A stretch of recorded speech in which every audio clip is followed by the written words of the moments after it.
I did. I did go to the kitchen and I gave her a hug and I told her I love you. Okay. Welcome to line number 552.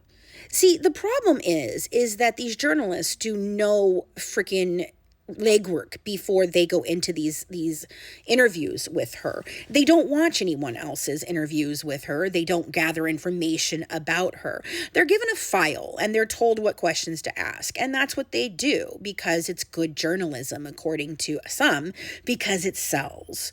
But it's never been truthful. And this interview, I don't know why anybody expected it to be any different. Just because it's Australia doesn't mean that it's not 60 Minutes and it's not mainstream media.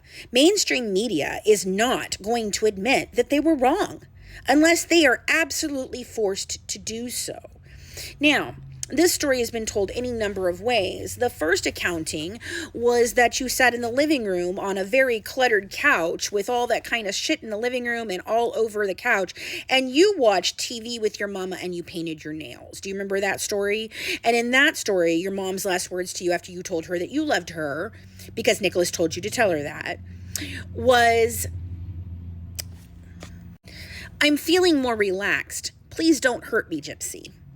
So that was the first version. Then there was a version of it in your mom's bed, that you guys were in the bedroom, not the living room, since we all called you out on how the fact that nobody could absolutely sit in that living room.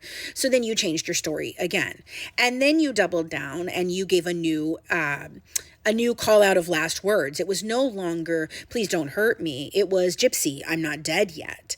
And when you decided that that sounded weird in the way that you had told it, you changed your story again. And the kitchen became the new, with the jackhammer in the conservatory and it's Mr. Mustard. So the kitchen became your new place. And it made sense for you to roll up on her and throw your arms around her and tell you that you love her. And she says to you, "I'm not dead yet." What was that for? Do you remember that version of the story? No, you don't remember that version. In that version, you were in your wheelchair. In this version, it does not appear that you're in your wheelchair. It appears that you walked up to your mom, gave her a hug, and told her, you loved her. And then you left out any last words from her whatsoever back to you.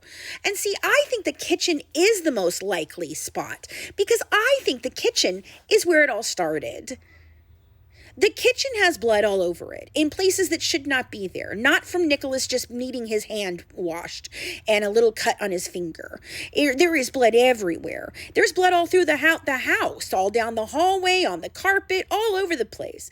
So when you all sit here and you pretend that Dee Dee died in that bed in the way that we've been told that she died, I don't know what the fuck you're talking about, because nothing in that crime scene adds up to that.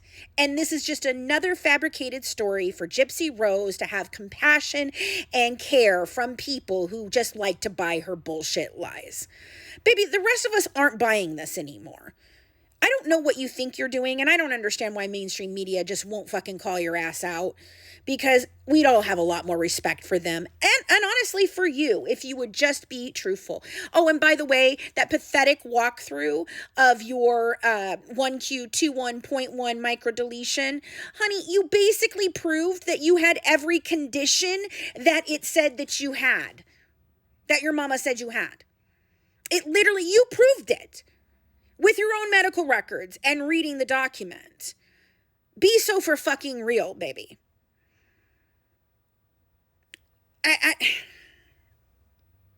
Is this because you can no longer deny it? Is this because Aurora might have it?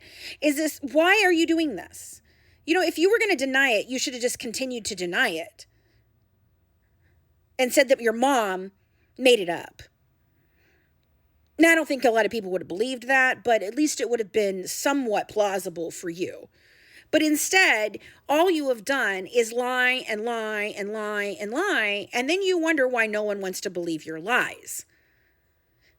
Make it make sense. Stop freaking lying. Better yet, get off the fucking internet. Go live your life so the rest of us don't have to watch you.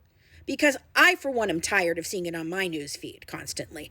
I am certainly done with this. I want to finish my books and my documentary and walk the hell away from all the craziness that is Gypsy Rose. No more drama, no more nothing. I want to finish my job and move the fuck on.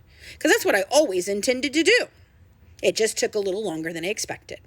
But anyway, keep on with your changing stories, Gypsy. It doesn't help your narrative in any way, shape, or form. We're watching, and we remember things. Have a good one from The Good Wives.